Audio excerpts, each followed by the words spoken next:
So we are in this section. We're going to look at the seven seals being opened. And I just want to talk about this real quick, because the whole theme of the book of Revelation is God's vengeance, isn't it? On behalf of who?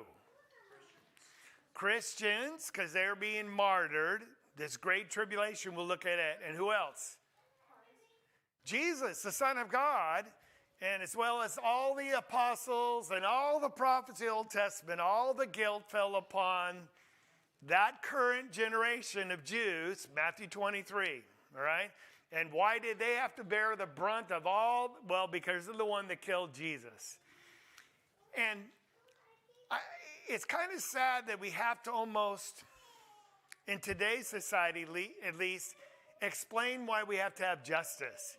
Because we live in a culture where people just have to be given second, third, multiple chances, right? And there's never any justice, because vengeance is not just, I'm going to get you. It's justice is what it is, right? You're avenged for the wrong that was done to you. So just think about Jesus on the cross. And he says, Father, forgive them. They don't know what they're doing. But then he cries, my God, why hast thou forsaken me? He's all alone, first time ever. And it's not just a man, even though he looks like a man. This is our Creator. He made everything. It was made by him. It was made for him. He holds it all together. And he came down here to show us how to live like God. And his own creation humiliated him, spit on him, and mocked him, and stripped him, and beat him. And now they've nailed him to a cross. And I was asking Ann, where does it say that the 10,000 angels, you remember that? It's in the Garden of Gethsemane. It was 12 legions, actually. A legion, 6,000, so that's 72,000 angels. Jesus could have called 72,000 angels, and could he deliver it himself? Yes. So when I think about that text, it shows just what he's going through, but was he mindful of what he could do? I'm not saying he was thinking about doing it, because I don't want to put words in his mind, but he did say in the garden, God, let this cup pass.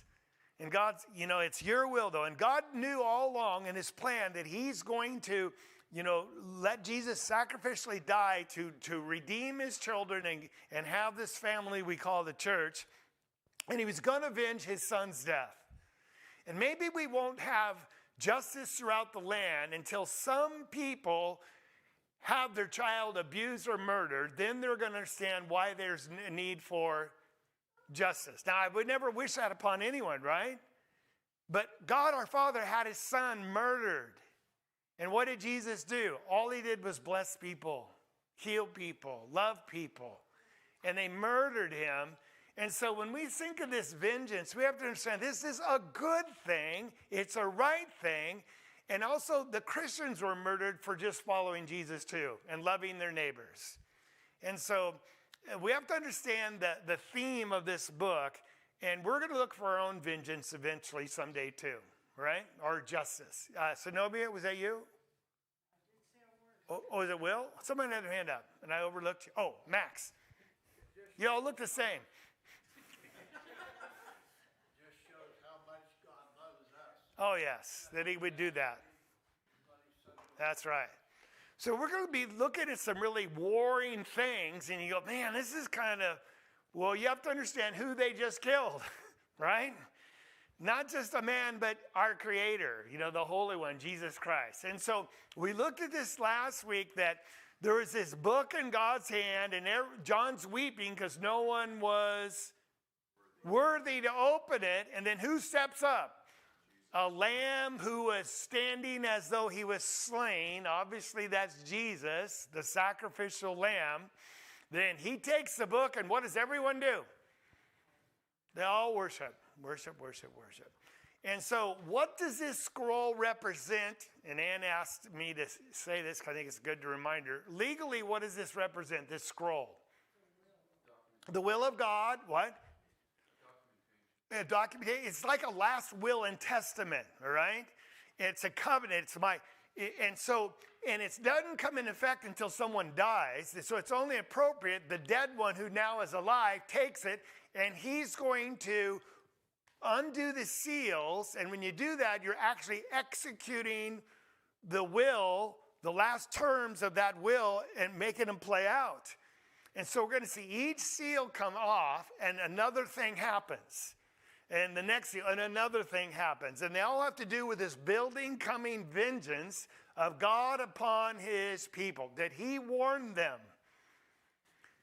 over and over. And what's Matthew 24 all about? The destruction of Jerusalem, right? And we're going to see the parallels between what we read in these 7 seals and the destruction of Jerusalem, because it's one cohesive, comprehensive plan. And so Revelation was very important in their day. The Christians who are dying right and left need to hear this because it's going to give them great comfort. And so every seal is going to be opened in order, and a different event will happen.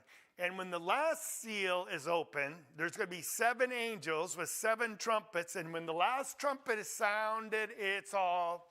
It's over. The mystery of God is finished. That'll be in chapter 10 and verse 7. So we'll try to go chapter 6 and 7 today. Next week, 8, 9, and then probably 10 the week after that, 10 and 11. All right? So just a quick review. What's going on historically with Jews and the Roman government? Now remember, Israel was occupied land. The Romans occupied it, right? They paid taxes to the Romans. They hated that. And Jesus had to deal with that issue. Remember himself? And so the taxation kept getting higher and higher. And do you like paying taxes, much less to an occupying force? And so this created this tension. And during the period where the church is growing, there's this growing nationalism among the Israelites. They're the zealots, like, we need to take back our land and kick those Romans out, right? And so there's this guy named Florus. He plunders the temple treasury, robs it, and then ends up crucifying many of the Israelites or the Jews of that day. Now, that just galvanized everyone and caused this great rebellion. And there's a Jewish revolt in 64 to 65 AD. Now, when did Jerusalem fall? 70. So we're only 5 years. That's not very long, because remember, it was just 2020, a year or two ago. Actually, it was 6, right? And so we're not talking about much time. So you get a time frame of this sequence of events. So there's the Jews kick out the Roman garrison that was controlling the city of Jerusalem. The Zealots take control of the city. Gallus gets an army together north in Galilee and marches against Jerusalem. They go out and meet them and defeat them. All right? So it looks like things are going well for the Jews, but that's when Nero says, no, we're done with those guys. So he sends his famous General Vespasian, who comes down, starting in Galilee. He systematically cuts off all trade, all routes to Jerusalem. And so if you look at this orange line, you see him coming down here and surrounding him, taking all these cities on the right and the left, and finally he's going to march upon Jerusalem itself, all right? And all the refugees from these areas, they flee to Jerusalem because it's a walled city, and they think it's safe, and they keep looking behind them, and what's standing in the middle of the city? The temple. So they have this fixation. The temple's there. God's going to protect us because we are his chosen city. Now, we already talked about, no, God's left this city, right? Because now the true living temple are the Christians, the children of God. So with all these people in Jerusalem, there's famine, there's strife, there's a civil war almost that breaks out.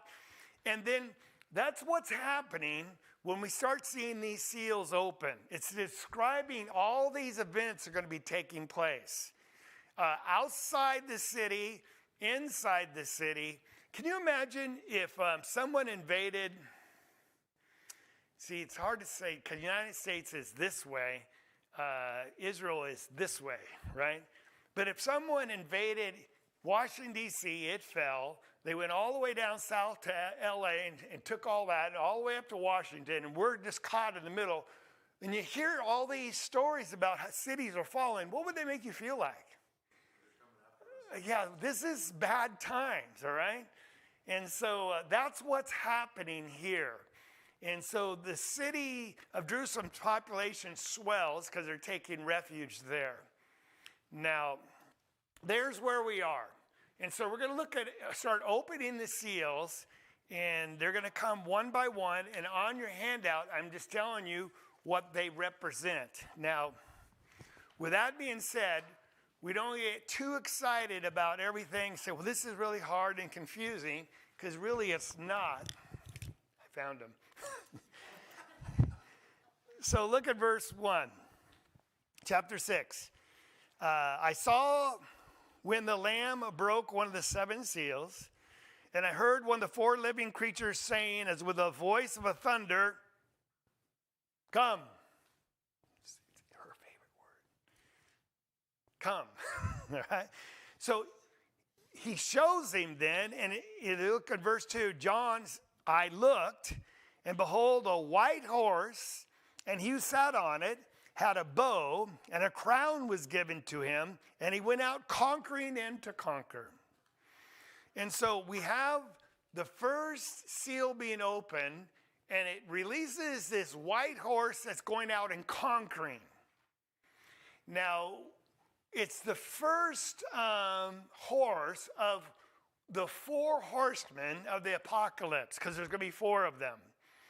And this is interesting because, remember, I've been saying all along, if you were a Christian, there's well rehearsed in the Old Testament, you'd go, oh yeah, Zechariah talked about 4 horsemen. Everything out of Revelation has a precedent or a background in the Old Testament. So Zechariah said, I lifted my eyes and looked, behold, 4 chariots were coming between the 2 mountains. And the mountains were bronze mountains. And the first chariot was with red horses, then black horses, then white horses, then dappled horses. And who are these? He said, well, these are the 4 spirits of heaven going forth after standing before the Lord of all the earth. So he's borrowing this image because, let's just ask this question very carefully. First, say no to this one. Is Nero the one that's waging war against Israel? Say no. Who is it? Jesus. He's using them as his horses or his tools, but who's avenging his own blood and the blood of his children? Jesus is the one that's waging war. I just want you to understand that. He's using a Roman army. Has he done that in the past? He used Babylon as his servant. He calls him my servant, Babylon, and takes Israel into captivity for their idolatry. And after 7 years, he destroys Babylon and lets them come back, right? So God is so powerful, so in charge, he can use entire nations as his servants. And they don't even know they're being used, right? Isn't that amazing? And he's using it on his son's behalf and also on his children's behalf. Isn't that amazing? So there's the background we look at it. So here we got this white horse, has a bow and a crown, and he's going out conquering and conquering. Now, there's 2 thoughts of who this is going to be, and I'm going to give you the one I think it is, and then I'll give you the altered one. But Chilton writes, this is a counterfeit Christ representing the pseudo-messianic claims of the Roman power, right? So basically, who's coming down and enveloping the land of Israel? I already told you. Vespasian, right? He's coming, a horse is a horse of power, right? It's a sign of an army. And so this symbolizes, he's saying the Roman, because they thought they were like deity themselves, and they're coming down, and often they would conquer cities and countries by negotiating peace. Say, we'll just help you and take it, and then they take them over. It was all a lie and deception. And a lot of times when Rome marched on you, people would just surrender, because they know if they tried to fight, they'd be all dead. So he's conquering. That's what he went out to do, and to conquer. coming down, all right? Josephus says the Romans pretended peace while secretly preparing for war, lulling the nation to security before destruction came upon them. Josephus was a historian that rode around with some of the Roman armies, all right? And so he describes some of these events for us. And so that would be this horse. Now, there is a thought. Well, first of all, Matthew says you're going to hear wars and rumors of war. So when you're in Jerusalem, what are you hearing about up north in Galilee? Oh, man, Caesarea fell. Oh, this city fell. Oh, no, you'd be hearing it. And wouldn't that just kind of drive you crazy? They didn't have social media. It took a while for it to get there, but you keep on hearing stories. One city, one village falls after another. Yes. That's what happened in the Second World War. Yes. Poland and Yes. Bavaria and all the different countries, and people would hear about it. Right. And they'd say, well, we're okay. They're over there. Oh, that's a good point. And then they were next. Right. With Hitler's army. All right. So that's to begin in 67 AD. That's where this happened. This white horse in chapter 19 is called Faithful and True, and in righteousness he judges war. And he's clothed with a robe dipped in blood. His name's called the Word of God. Who would be this white horse in chapter 19? That's Jesus. So some people say this is Jesus. No, I think this is a different horse than the horse we have in chapter 6. Just want to show you that, right? But some think, well, maybe this is Jesus because he's the one that's actually coming warring against his people, right? I mean, the rebellious Israel. So I can see how that fits because he's the force behind it, even though he's using the Roman armies. So I'm just going to give that as an option. Now, he said his second seal, I heard the second living creature say, because remember there's 4 living creatures around the throne. And what does he say? Come, go over here. And now another red horse went out. And to him who sat on was granted to take peace from the earth, and that men would slay one another, and a great sword was given to him. Peace disappears. There's people are slaying each other, and he's got a great sword. What is this a picture of? Judgment, but war. It's war. And so that's Vespasian coming down, and all they're hearing about is war, war. Peace is being taken away, and people are killing each other. There's war. And so Jesus said that in Matthew 24. They said, when is this temple going to be destroyed? Well, I'll tell you the signs that precede it. There's going to be nation rise against nation, kingdom against kingdom, and they're just merely the birth pangs because they haven't got to Jerusalem yet, right? And they're hearing all about this. So Matthew and Revelation, these 6 seals match up really perfectly. That's what we're trying to see, okay? And so also Luke says, wars and tumults, nations will rise against nation. And so that's what's happening here. Then he breaks the 3rd seal. And every time a seal breaks, another thing is happening, right? And I heard the living creature say what? Come. You guys got this down. And I looked. Now, I highlighted look because we missed it the first time.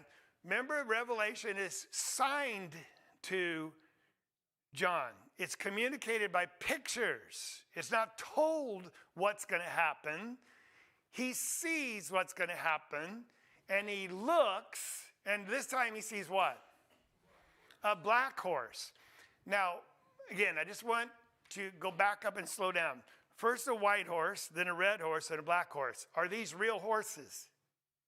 No. Yes, just say no. You're learning. When I ask a question like that, and the answer is no. But they're all a symbol or a metaphor for something happening. And in their day, they would know what red represents. Because I skipped that. It's a red horse. What does red think of when you think of red? Blood. It's war. They're killing each other with a sword and a crown. They would understand the metaphor, the language, right? So a black horse, what do you think it represents? Just figure out that obviously it's death, isn't it? Without even reading what anymore, you know it's death. And so he sat on it. He had a pair of scales in his hand, Now, that's kind of odd. You know, the scales that tip, right? You put weight on one side and you fill up their side till it matches. And if it, those kind of scales, right? And I heard something like a voice in the center of the four living creatures saying, a quart of wheat for denarius, 3 quarts of barley for a denarius, and do not damage the oil and wine. So we're going to see death, but it's caused by what? Have you ever heard about hyperinflation? Like Venezuela went through it, where a loaf of bread, what used to be $1 is $10. And that's what we're seeing here. A quart of wheat for denarii, 3 quarts of barley. There's going to be a famine, and so they're charging extreme prices for everything. Where do you think this is happening? This famine, this high price, superinflation. In Jerusalem, because what are they all doing? Fleeing to the city, and all the farming is stopped. All the trade routes have been cut off. And so everything gets super inflated, and people are just scrounging just for enough food to stay alive.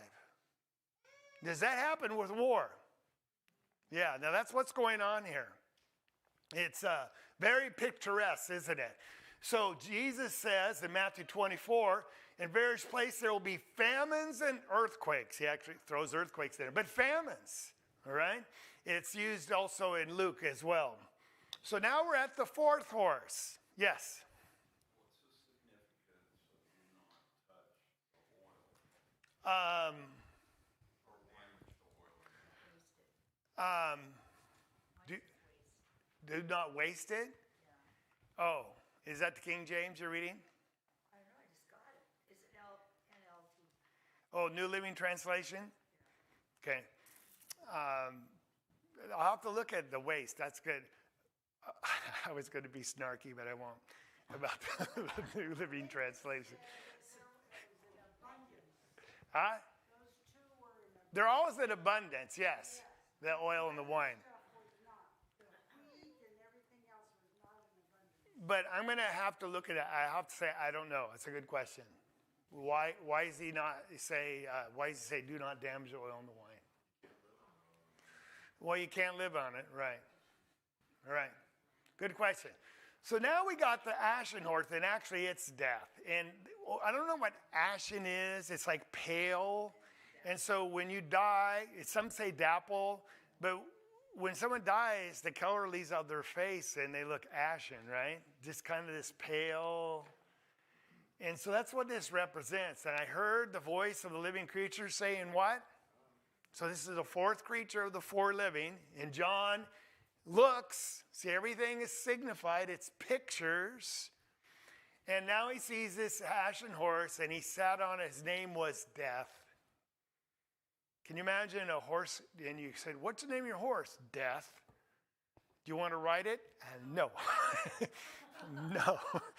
I don't want to ride Death. All right? And Hades was following with him. Because that's interesting. When you die, remember the rich man who stepped over Lazarus, wasn't willing to help him? When he died, where did he find himself? Hades. In Hades. Right? Yes. It says in my notes here that about the oil and wine. Sorry, I'm going back. That's fine. In your study Bible at the bottom? Yeah. All right. It says local crops such as oil and wine are not unaffected. However, showing that the scarcity is limited and not comprehensive. Some think that the command not to harm the oil and wine may have a social significance. Not to harm the oil and wine may have a social significance since the rich were primary consumers of oil and wine. So in today's time, the rich don't care. Yeah. $6 for a loaf of bread. Yeah, that's right. It comes next to nothing for them, or they get it for free. Right. You know, Yeah, we'd be eating just bread and rice and beans, and they'd be still. exactly. And it's going to affect them later, but initially, right. Yeah, and that very well could be. So this horse, authorities gave him to do what? Kill. How much? A fourth of the earth. That's 25%. to kill with the sword and with famine and with pestilence and by the wild beasts of the earth. So this is now getting closer to 70 AD, where the Jews are starting to perish. All right? And we'll tell some of the history of it next week, what happened inside the walls of Jerusalem, and when it finally fell, what happened. Now, a quarter of the earth is not a little earth because it's not a literal horse. But when you have 25%, you're just looking at a large number. That's all it means, right? I would. It's going. Yes, it's going to be primarily the Jews, but other peoples get swept up in it too, as well. Can you imagine if you're just in the way? All right. Now, I just got to pause, and it's okay if we don't get to chapter 7. We've heard of premillennialism, right? It's the doctrine that everything in Revelation is still yet about the future, right? And they put a futuristic explanation for everything we've just talked about, these 4 horses even. And so what they're going to say, I just want to share with you, is that they believe that Jesus is coming again, and first he's going to rapture all the righteous people off the earth. They're just going to disappear. So there's only wicked people on the earth. All the believers go to heaven. You've heard the rapture, right? Where do you find that in Revelation? Nowhere. You don't find it. They look at 1 Thessalonians 4, when Jesus comes at the end, he's going to raise people, everyone's body, right? And that's the only thing they can point to. But they say there's going to be a great tribulation, the battle of Gog and Magog, and the Antichrist is going to come up. So they think the first horse is the Antichrist. And you know where they get that from? Nowhere. It just was dreamed up, all right? This theory of premillennialism only came to be in vogue in the 19th century. So it's relatively new in the history of Christianity. And you have to understand that. It's just something of our recent generations that people have to deal with it, right? So this Antichrist comes, and he's going to wage war, and there's going to be this widespread warfare. There's going to be famine. And they take it literally, 1/4 of the world's population is going to die. 1/4. The whole world, not just Jerusalem. They make this Armageddon for the whole world. You've heard these terms, right? And where do they get all this? Well, they're trying to borrow it from this word 4th, but they're taking everything out of context, because they're going to say the letter was written to the 7 churches of Asia, but the rest is for us. So everything they're reading now has nothing to do with the church in the 1st century, right? Because who is this written to? The 7 churches of Asia, about things that are shortly going to come to pass. And these are the things that are shortly going to come past to them. But the premillennialist ignores all that and says it's still future to us. It might be shortly, it might be hundreds of years for us. And so where's the evidence for any of this? Nowhere. I don't want to spend the whole class on premillennialism, but I have to at least address it. It's a fanciful doctrine that has no basis in Scripture whatsoever. All right. But it makes good movies. Yeah. Left Behind, and it does. You're right. So here, Luke, Jesus said in the destruction of Jerusalem, that chapter, there will be pestilence and terrors. And so here we're seeing this death encircling Jerusalem, and it's about ready to collapse. But now we're going to have to stop and take care of some things. So now we have the 5th seal, because remember the first 4 were 4 horses announced by the 4 living creatures, right? So now we're in verse 9. When the Lamb broke the 5th seal, what did John? He heard? He saw. Good. It's all something he sees, and then we're trying to make sense of what he saw. Sometimes we have to look to the Old Testament. Sometimes it's obvious in the text, all right? But I saw underneath the altar Now, that's a reference to the throne of God. Jesus and the Father sitting there in its altar, because that's where his blood was presented before God for saving the souls of all the men on the earth. We'll see that in chapter 12. But here we have God on his throne, and what's underneath the altar, the throne of God? The souls of those who had been slain. Why were they slain? There it is. Because the word of God, they believed in Jesus, and they were following Jesus, the disciples of Jesus. So where were they slain? In heaven? They were on earth. Where is their body currently? The body's on the earth. Where are their souls? Now, did they go to Hades? No. After Christ rose from the dead, he emptied out Hades of all the righteous people. I just want to share that. And when people die, they go right before the throne of God. Because now there's been salvation. They don't have to be in this waiting place we talk about. Yes. Now, did that include the followers, the true followers of God in the Old Testament? They're there too, but this is specifically that group among all of them who had been killed as martyrs. So yes, they're there too, but these are just a subset of them saying, Lord, and what are they crying out? How long, O Lord, holy and true, will you refrain, because God's holding back from judging and avenging what? Our blood on the earth on those guys that killed us. So what are these souls asking for? Justice, vengeance. Because their last memory on the earth was being run through with a sword, being crucified, being burned on a torch, or being eaten by a wild beast or a lion. They weren't just living natural lives and dying natural deaths. They were murdered for their cause of Christ. And who was the instigator of most of that persecution? Jews. And Paul was the ringleader, remember, at one time. And Jesus said, you're going to be guilty, talking about Jerusalem, as symbolic of all the nation of Israel, for all the blood, including these souls, right? All the way back to Abel. He said, from Abel, right? Yes.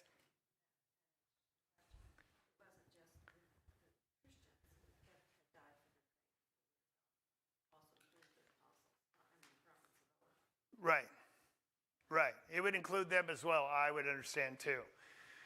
So, this is so encouraging because on the earth, and a temporal thing, they're hearing these rumors of war, and then people are fleeing to Jerusalem. Where'd you come from? Well, from Galilee. The cities are falling.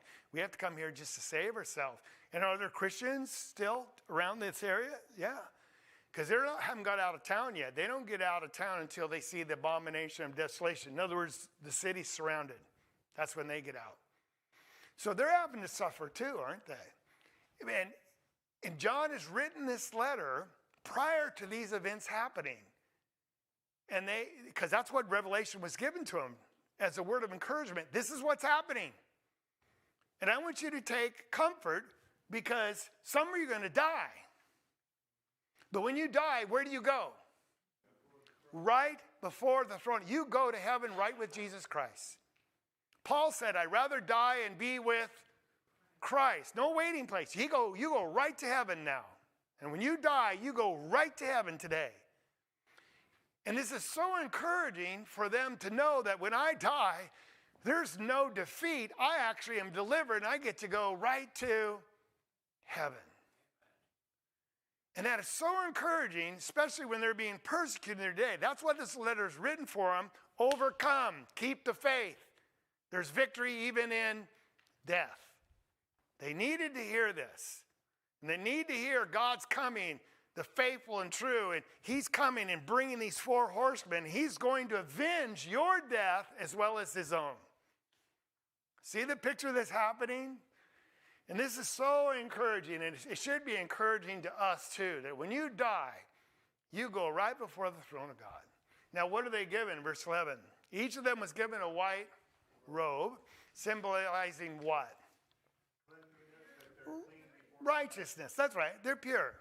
Or else they couldn't stand before God. You say, well, I don't feel very pure. You are, because of the blood of Christ. All right? And they were told they should rest for a little while longer until the number of their fellow servants who are still where? Should be killed, even as they had been. So that's how we know they got to heaven. They were murdered. That these fellow brethren should be killed, and the number of them should be completed. Now, what he's saying here is, remember our very first introduction classes, God doesn't arbitrarily destroy nations. He only destroys them when their cup of iniquity is, they're so utterly sinful, there's nothing he can do to save them. Because they're so sinful. Now, is Jerusalem's cup full? Right here. Yes, or getting there? All right, so you rest for a little while until the number who are going to be killed is what? Completed. It's almost full. Just a little while, then it's over. And now I think that's what's going to happen when Jesus comes for the final time. When this world's iniquity gets so full, he said it's over. It's done. And as long as there are people that are still wanting to be saved, he's going to delay his coming, because God does not desire that any should perish, but that all should come to repentance. That's 2 Peter 3. He's holding back, waiting his vengeance, as long as there's one person left that wants to be saved. Can you believe that? That's our kind of God we have. One person can hold it all back. I believe it, if they really want to be saved. We just got to get to them. Yes. And then I'll go there. I know that our struggles are physical most of the time before we die. Yes. But we're not being pierced, or not Right. being cut in half, we're not being tortured. I'm glad you say that. But I want to know, how do I get there? I don't So- want everybody to poke me, to kill me. So most of our, I really appreciate you saying that. Most of our struggles are physical, financial, health things, but nothing like this. And what this does, it makes us take a different view about what we whine about and how we view our troubles in life. It's really not that bad. Are you with me? Everyone dies of old age sometime. It's not fun. I'm not saying it's fun, but it's not that. You would take this any day, right, over that. It was gruesome. So it makes us feel, one, realize how soft we are, and it helps us maybe have a little more Christian backbone, that I can just deal with suffering and rejoice in it because God's still in charge. I'm not trying to minimize it, but we have to put it in its proper perspective. Yes? Well, and with that, the Bible definitely teaches us too that the evil will wax worse and worse. And there are assaults upon Christians. There are Christians Yes. who are dying for their faith. It's always been that way. It was happening back there. It's always been that way, but Yeah. it has increased. Yeah, I don't think anyone can look back 20 years and then fast forward and say that persecution against those in the faith is much worse today than it's been before. I don't know, because I don't think we have a heavenly perspective enough to see the ratio, the percentage. Because, and you know what they were saying in World War II? It's the end of the world. Well, sure. Wars, earthquakes, famines, it's the end of the world. It's so evil, the world's coming apart. But the thing that Did that pass, though? The thing Yeah. I can differentiate here is in verse 11, when he says they'll give them each a white robe, and they were told that they should rest a Right. while longer. Now, they have knowledge of how they got there. Right. And so that's a little concerning from what some of the other passages teach, because I've seen different people take that and say there's no tears. And Well, there's not. no sadness, and it doesn't say that they're sad there. It just says Yeah. little, but there is a sense of Yeah. all that are in Christ for vengeance, justice, and Yeah, righteousness. there's an awareness of what happened, and obviously, or else they wouldn't be asking this question. Good point. Yeah. And so let's go on. Matthew 24 says this, and I remind you, we already looked at it once. He said, before the fall of Jerusalem, right, there's going to be a great tribulation. How great? Such has not occurred since the beginning of the world until now, nor ever will be. In other words, it was the greatest, the worst. And unless those days have been cut short, this is when he cuts them short, when their cup gets full, no life would have been saved. They would have killed all the Christians. That's how bad it was getting. We never seen anything like what they were going through. But for the sake of the elect, that's the saved ones, those days will be cut short. Jesus said this all happened before the destruction, the final vengeance of Jerusalem. So they're being ravaged. So now you can understand why they're crying. How long? This is not right. And I know there's a lot of injustice in the world, and we feel it, but not like they had, all right? So, looked at the sixth seal. We're just going to get through chapter 6, and that's fine. Remember, I looked, right? That's what it says. He broke the sixth seal. There was a great earthquake, and the sun became black, a sackcloth, like a sackcloth made of hair, and the whole moon became like, it wasn't a blood moon, it's, like we talk about. The stars, the sky fell where? To the earth. As a fig tree casts its unripe figs when shaken by a great wind. We've seen fruit fall right after a windstorm. The sky was split apart like a scroll when it is rolled up, and every mountain and island were moved out of their places.